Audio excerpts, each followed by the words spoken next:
Welcome back to another video. A lot of people don't make it back to their sports after ACL surgery. In fact, 1 in 2 people never get back to competitive sports after surgery. And even when the knee is technically healed, many of them don't return because of fear and doubt. So if you're going through ACL rehab and you might be wondering to yourself, am I ever gonna trust my knee again?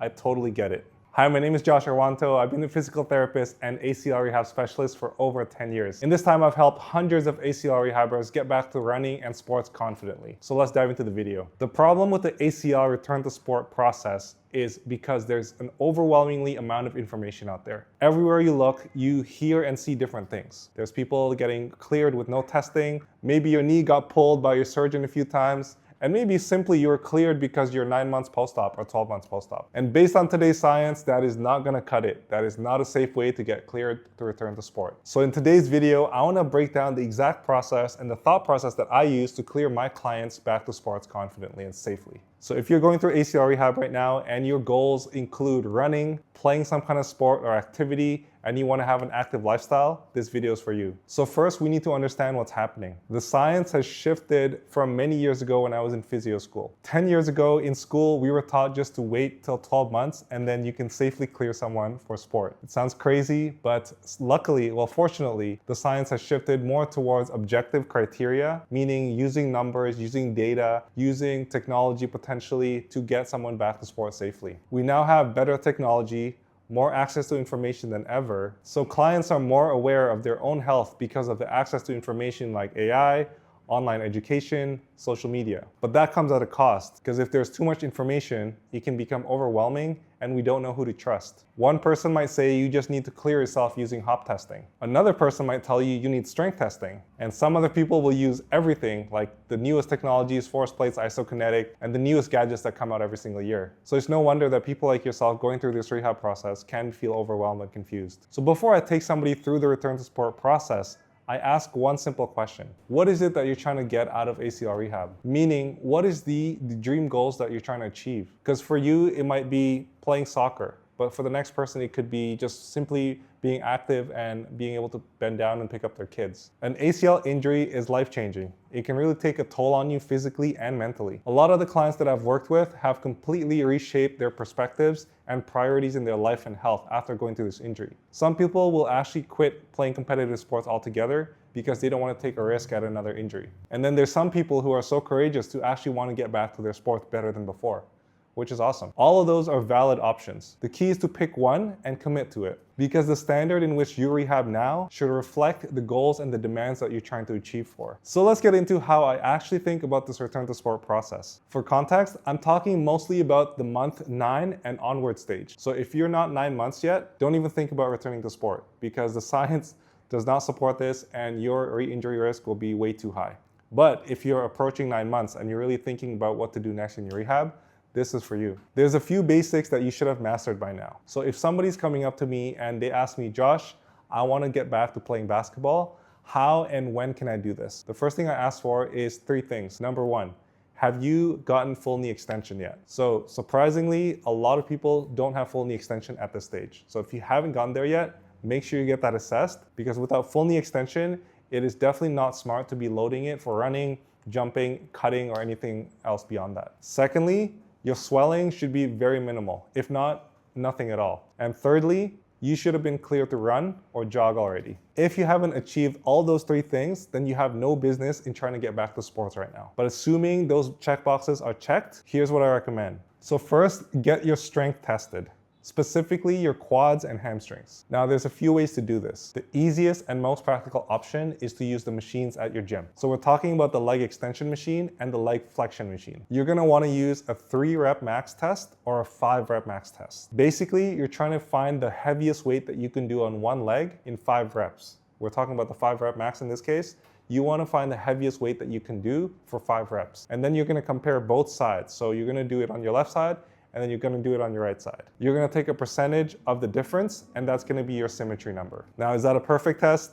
Definitely not, but it's a good baseline, a good start to have an idea of the difference in strength of your muscles between the 2 legs. The second option is to find a local clinic, a physio, PT clinic around you that can test you using a dynamometer. This measures the force that you can apply against the device. usually in newtons or some kind of unit there. And if you're fortunate enough to have access to an isokinetic machine, like a Cybex or a Biodex, that's even better. Whichever method you choose, the key is to get your strength tested no matter what. You want to aim for at least 95% symmetry or higher, meaning your surgical side should be at least 95% strength of the other side, assuming you have been training the other side through this whole rehab process. There's so many people being cleared back to sport with massive deficits in strength. The research right now is showing there's people being cleared for sport with a 50 to 60% quad strength deficit. And that's just unacceptable, and that's a recipe for disaster. So we know that strength matters, but secondly, we need to learn how to decelerate and control the knee. The knee joint plays a massive role in our ability to land, decelerate, change directions, everything we need to do basically in our life, and most sports really. One simple way to assess this is using the hop tests. Generally, there's 3 that we use. There's a single leg hop for distance, triple hop test for distance, and the crossover hop for distance. You want to do these tests with one leg, on both legs, and then compare the distance to get your symmetry numbers. But here's the important part. You don't want to just look at the distance numbers. You want to look at how you did those numbers. For example, a lot of people compensate when they do hop testing. People are compensating using their hips instead of their actual knee. And that means the knee might not be ready to jump or land, but our body always finds a way to compensate to make sure that we can do the task. But we don't want to be compensating going back to sports, because in sports, your knee can't hide forever. There's just going to be way too many scenarios where it's going to be exposed to different scenarios. So if you do these hop tests, you don't want to just look at the numbers. You also want to record, assess, and see how you did those movements. Third, power and speed are very important. And this is where 70% of ACL rehab miss the mark. It's not enough just to be strong. Playing sports actually require you to produce force quickly. So this gets trained through plyometrics and speed work. A simple way to assess this is to jump as high as you can on one leg and then comparing it to the other side. There's apps out there like the My Jump Lab can actually assess you in slow motion to see the comparison between your left and the right side. It gives a general idea of the power impulse on the left versus the right side. Again, it's not a perfect test, but it's a good baseline, it's a good start to understand what the difference is between your left and right side. And you can also use the results from the hop testing that we discussed earlier. If you have access to force plates, this would be a better way to assess. The force plates are an amazing tool that's been more popularized in the last 5 to 10 years. Definitely useful because there's so many metrics there that you can assess. But the main point is this: do not skip out on power or speed work in your ACL rehab. And lastly, once you've assessed your strength, your power, your deceleration, then we can talk about a gradual return to play plan. So first, I want to note the difference between return to play and return to perform. So return to play is just a reintroduction back to your sport. It does not mean full games or full competitive play. So we might start with drills, lower intensity, more predictable movements, no contact, and clear boundaries. For example, here's a framework that I use to get people back to soccer. We can control variables like speed and distance, for example. Then gradually over time, as you get more confident and your knee is responding well, then we can add more intensities to the variables. So again, these things don't need to be perfect, but there needs to be some kind of general framework or structure to get you back. Because truthfully, a lot of people get re-injured when they go from 0 to 100 too quickly. After you've gone through at least 4 to 6 weeks of the return to play process. So you've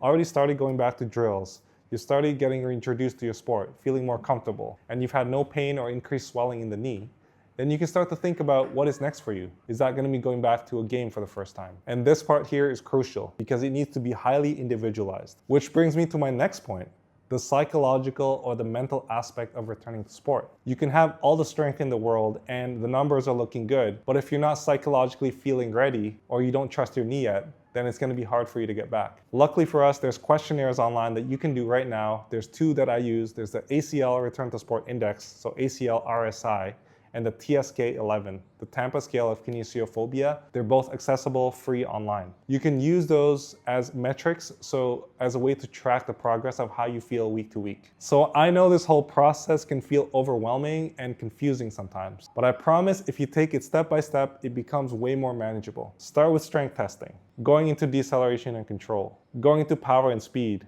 understanding return to play, and then returning to perform. And lastly, most importantly, the psychological assessment. The biggest mistake you can do is skipping these steps and not having a structured plan to get you back. But if you're following some kind of structure, assessing yourself along the way, then you've got a really good chance of coming back to sport and not becoming part of the statistic that we talked about earlier. So if you're going through this process right now and you're unsure what to do next in your rehab, or you're overwhelmed by this whole return to sport process, I made a free masterclass video that you can watch right now.